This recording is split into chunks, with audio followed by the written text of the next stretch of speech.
अस्सलाम वालेकुम dear students, मैं हूं आपका इंस्ट्रक्टर आतिफ नसीम और ये है आपका YouTube channel science made sensible. Students, rotational motion या मोशन इन अ सर्कल का आज हम लेक्चर नंबर 3 स्टार्ट कर रहे हैं और कोशिश करेंगे कि इस लेक्चर में हम इस चैप्टर को वाइंड अप कर लें। हमने जो है पिछले लेक्चर्स में आपके साथ angular displacement, angular velocity, angular acceleration पर बात की थी और आज के लेक्चर में हम यूनिफॉर्म सर्कुलर मोशन पे बात करेंगे। जो प्रीवियस लेक्चर के लास्ट में हमने यूनिफॉर्म सर्कुलर मोशन को डिफाइन किया था, आज उसे जरा फर्दर एलेबोरेट करेंगे। स्टूडेंट्स, यूनिफॉर्म सर्कुलर मोशन आपके साथ वो मोशन है जिसमें एक बॉडी एक सर्कुलर पाथ पे ट्रेवल करती है।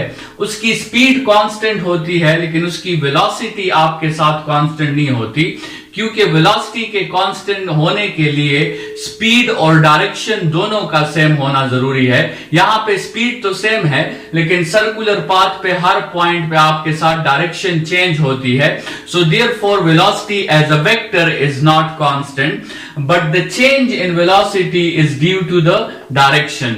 मैग्नीट्यूड की वजह से वेलोसिटी जो है वो कांस्टेंट है, डायरेक्शन की वजह से वेलोसिटी आपके साथ कांस्टेंट नहीं है, वो वेरिएबल है, क्योंकि हर पॉइंट पे आपके साथ डायरेक्शन चेंज हो रहा है।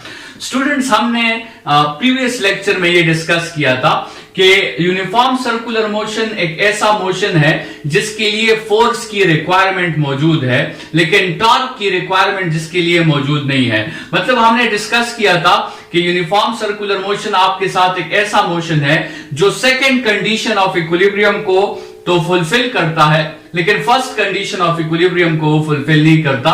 इसलिए हम कहते हैं कि ये मोशन जो है it is not in translational equilibrium but it is in rotational equilibrium, क्योंकि टॉर्क आपके साथ इस पे जीरो होता है।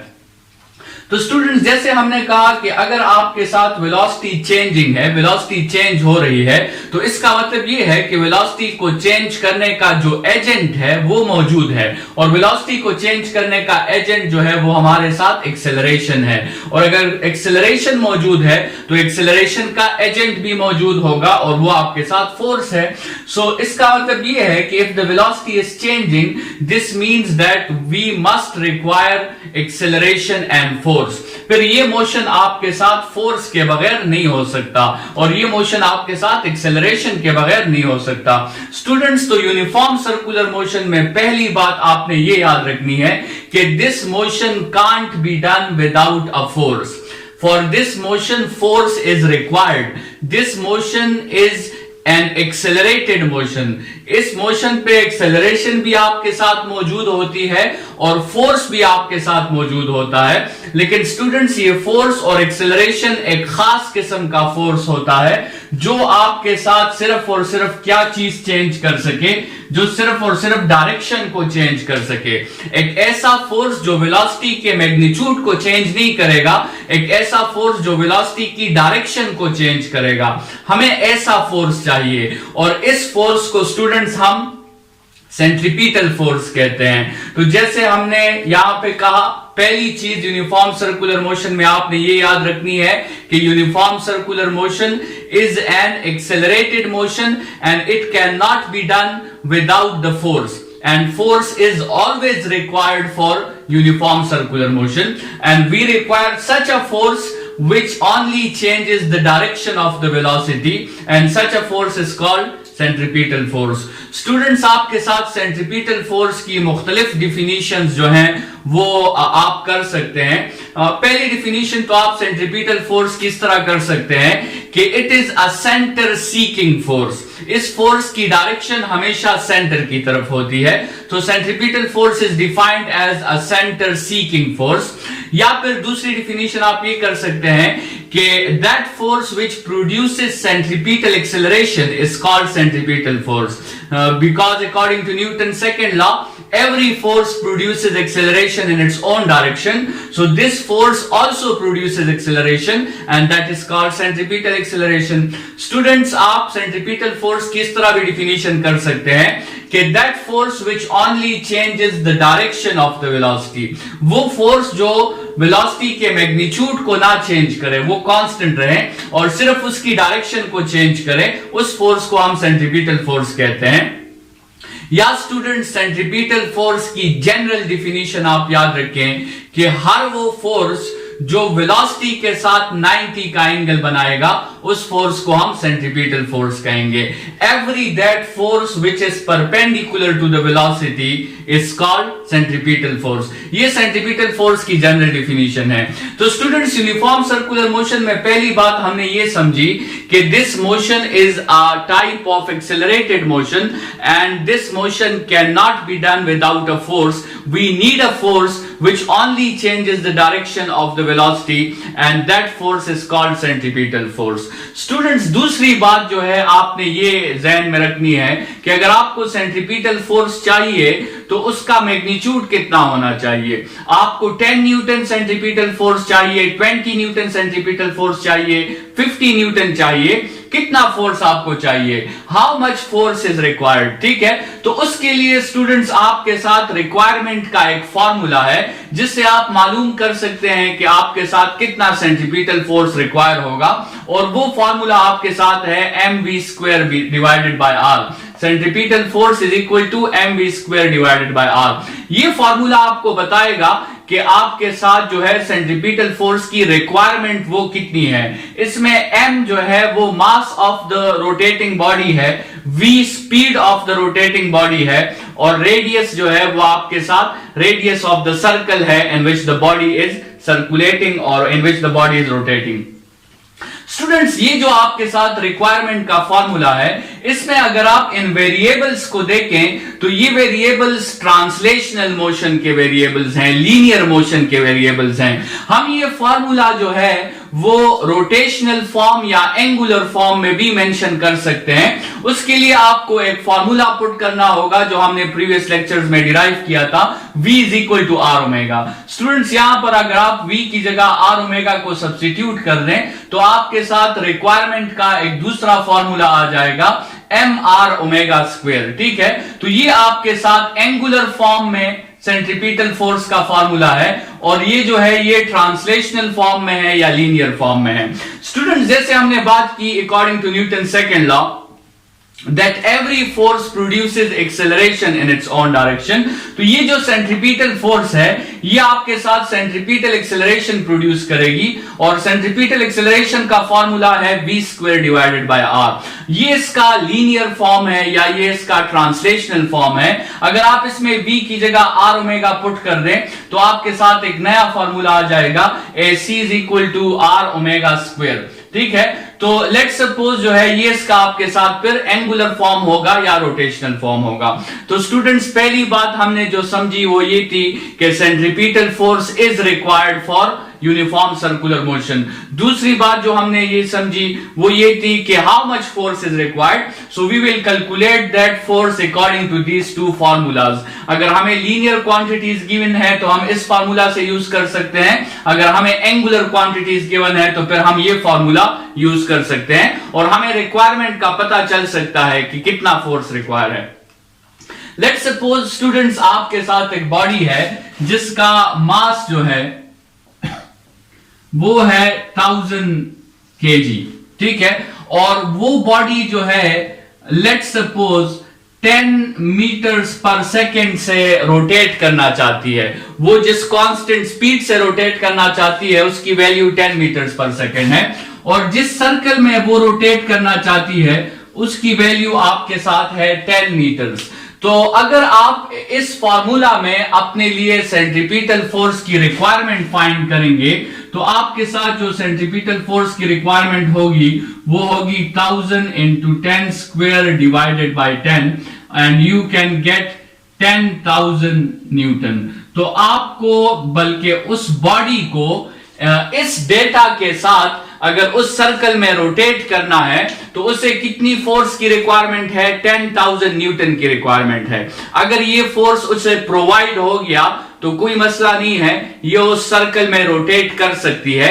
अगर ये फोर्स उसे प्रोवाइड नहीं हुआ तो स्टूडेंट्स फिर आपके साथ ये बॉडी उस सर्कल में रोटेट नहीं कर सकती। तो इस तरह आपने रिक्वायरमेंट के लिए डेटा निकालना है कि how much centripetal force is required. Student, तीसरी बात जो इस डोमेन में इंपॉर्टेंट है वो ये है कि चले रिक्वायरमेंट का तो आपको पता चल गया कि 10,000 Newton is the requirement. Question ये है कि हु विल प्रोवाइड इट, आपके साथ ये सेंट्रीपिटल फोर्स कौन प्रोवाइड करेगा। तो स्टूडेंट्स इस क्वेश्चन को आंसर करने के लिए हम सेंट्रीपिटल फोर्स की जनरल डिफिनीशन की तरफ आएंगे। सेंट्रीपिटल फोर्स वो फोर्स होता है जो वेलोसिटी के साथ 90 का एंगल बनाता है। तो स्टूडेंट्स जो फोर्स वेलोसिटी के साथ 90 का एंगल बना रहा है वही फोर्स हमें सेंट्रीपिटल फोर्स प्रोवाइड करेगा।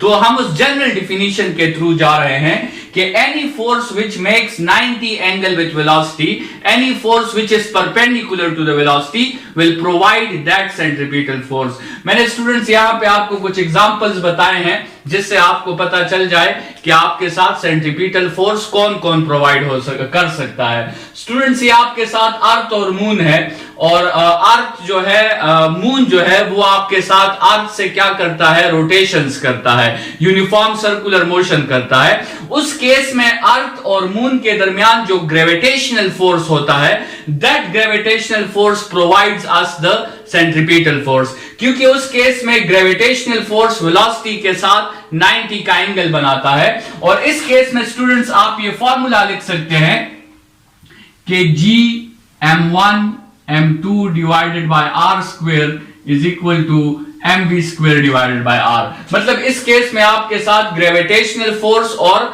सेंट्रीपिटल फोर्स दोनों इक्वल हो जाते हैं, क्योंकि ग्रेविटेशनल फोर्स ही असल में सेंट्रीपिटल फोर्स को प्रोवाइड कर रहा होता है। स्टूडेंट्स ये एक दूसरा एग्जांपल है जिसमें एक स्ट्रिंग के साथ एक बॉडी अटैच्ड है और आपके साथ टेंशन का फोर्स जो है उसकी वजह से ये बॉडी यूनिफॉर्म सर्कुलर मोशन कर रही है। और इस केस में जो आपके साथ टेंशन का फोर्स है वो आपके लिए सेंट्रीपिटल फोर्स प्रोवाइड कर रहा है, क्योंकि वो टेंशन का फोर्स आपके साथ वेलोसिटी को परपेंडिकुलर है।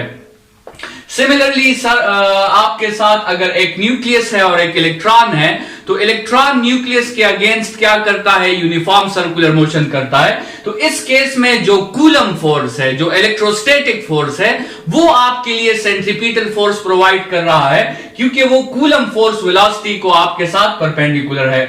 और स्टूडेंट्स अगर आपके साथ एक गाड़ी है और वो किसी टर्न पर जो है जाती है, तो आपके साथ उस वक्त फ्रिक्शंस जो होते हैं उसकी डायरेक्शन सेंटर की तरफ होती है और फ्रिक्शंस वेलोसिटी के साथ 90 का एंगल बनाते हैं। तो उस केस में स्टूडेंट्स फिर आपके साथ क्या होगा कि फ्रिक्शंस आपको सेंट्रीपिटल फोर्स प्रोवाइड करेंगे। तो स्टूडेंट्स हर वो फोर्स जो वेलोसिटी के साथ 90 का एंगल बनाएगा वो आपको सेंट्रीपिटल फोर्स प्रोवाइड कर सकता है। लास्ट क्वेश्चन जो बहुत इंपॉर्टेंट क्वेश्चन है, देखिए स्टूडेंट्स पहला क्वेश्चन हमने ये समझा कि uniform circular motion can not be done without a force. दूसरा क्वेश्चन कितना फोर्स चाहिए, उसके लिए हमारे साथ फॉर्मूला है mv स्क्वायर बाय r। तीसरा क्वेश्चन कौन प्रोवाइड करेगा ये फोर्स, तो स्टूडेंट्स जो फोर्स वेलोसिटी के साथ 90 एंगल बनाएगा वो हमें ये फोर्स प्रोवाइड करेगा। जो है आपके साथ लास्ट क्वेश्चन क्या है जो बहुत इंपॉर्टेंट है कि अगर आपके साथ जो है प्रोवाइड अगर फोर्स हो लेकिन वो रिक्वायरमेंट के इक्वल ना हो तो फिर क्या होगा। लेट्स सपोज जैसे इस डेटा को आप देखें, लेट्स सपोज ये कार है, इस कार की मास जो है वो आपके साथ 1000 kg है। ये कार 10 मीटर्स पर सेकेंड से रोटेट करना चाहता है और इसका रेडियस भी आपके साथ 10 मीटर्स है। तो स्टूडेंट्स इस कार को अगर ये इस सर्कुलर ऑर्बिट में अपने पाथ में रोटेट करना चाहता है तो इसे कितनी सेंट्रीपिटल फोर्स की रिक्वायरमेंट है स्टूडेंट्स, इसे 10,000 न्यूटन की रिक्वायरमेंट है। मतलब आपके साथ जो रिक्वायरमेंट है उसकी वैल्यू है 10,000 न्यूटन, ठीक है। और ये रिक्वायरमेंट हमने कैसे निकाली, ये रिक्वायरमेंट हमने इस फार्मूला के जरिए निकाला। और ये फार्मूला स्टूडेंट्स आपको ये बताता है कि आपकी रिक्वायरमेंट मास पर डिपेंड करती है, स्पीड पर डिपेंड करती है और डिस्टेंस पर डिपेंड करती है। बहरहाल हमारे साथ इतनी रिक्वायरमेंट है, लेकिन क्या स्टूडेंट्स इस फ्रिक्शन के साथ इतनी कैपेबिलिटी है, इस एग्जाम्पल में क्या इस फ्रिक्शन के साथ इतनी कैपेबिलिटी है कि वो आपको ये 10,000 न्यूटन प्रोवाइड कर सके?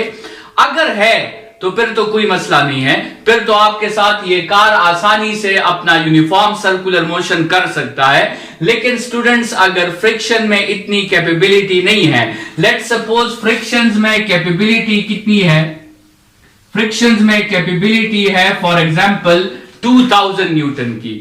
फ्रिक्शंस आपको 2000 न्यूटन से ज्यादा फोर्स प्रोवाइड नहीं कर सकता, लेकिन आपकी रिक्वायरमेंट कितनी है, आपकी रिक्वायरमेंट 8000 न्यूटन है, तो सॉरी आपकी रिक्वायरमेंट 10000 न्यूटन है। तो स्टूडेंट्स, जितनी रिक्वायरमेंट है उतनी तो प्रोवाइड नहीं हो रही है इस केस में। तो इसका मतलब ये है कि ये कार इस सर्कल में इस डेटा के साथ यूनिफॉर्म सर्कुलर मोशन नहीं कर सकता। ये कार फिर क्या करेगा, ये अपने डेटा को चेंज करके रिक्वायरमेंट को भी 2000 पे लेके आएगा। अगर प्रोवाइड 2000 हो रहा है तो ये कार तब तक यूनिफॉर्म सर्कुलर मोशन नहीं कर सकता जब तक ये कार अपनी रिक्वायरमेंट को भी 2000 पे ना ले आए। स्टूडेंट्स, इस कार के साथ दो तरीके हैं अपनी रिक्वायरमेंट को 2000 पे लाने के। एक तरीका तो यह है कि ये कार जो है अपना मास डिक्रीज कर दे, ये कार जो है अपना मास कम कर दे, क्योंकि रिक्वायरमेंट मास के साथ डायरेक्टली प्रोपोर्शनल है। तो अगर मास कम होगा तो फिर रिक्वायरमेंट भी कम होगी। तो एक तरीका तो यह है कि ये अपने मास को क्या कर लें, या अपने मास को डिक्रीज कर लें। या फिर दूसरा तरीका यह है स्टूडेंट्स कि ये अपने स्पीड को डिक्रीज कर लें, क्योंकि रिक्वायरमेंट स्पीड के साथ भी रिलेटेड है और स्पीड के साथ वो इंटेंसली रिलेटेड है। तो अगर स्पीड को वो डिक्रीज करेगी तो इसकी रिक्वायरमेंट जल्दी 2000 न्यूटन तक पहुंच जाएगी। स्टूडेंट्स, अगर ये दो तरीके जो है वो कार वाला अप्लाई ना करें, ये कार जो है इस सड़क पर ना तो अपने स्पीड को डिक्रीज करे ना मास को डिक्रीज करे, तो फिर स्टूडेंट्स तीसरा तरीका उस पे नेचर अप्लाई कर लेगी। और नेचर कौन सा तरीका अप्लाई करेगी स्टूडेंट्स? नेचर जो है उसके रेडियस को इंक्रीज कर देगी, क्योंकि आपके साथ इनवर्स प्रोपोर्शनलिटी है। रेडियस इंक्रीज होगा तो उससे भी रिक्वायरमेंट डिक्रीज हो सकती है, और जब नेचर उसके लिए रेडियस को इंक्रीज करेगी तो उस कार के टॉपल होने का खतरा होगा, वो कार जो है सड़क से उस तरफ गिर सकती है। तो इसलिए उसे चाहिए कि वो नेचर से पहले ही अपने लिए रिक्वायरमेंट जो है वो प्रोवाइड के इक्वल कर दे, ताकि वो आसानी से यूनिफॉर्म सर्कुलर मोशन को फुलफिल कर सके।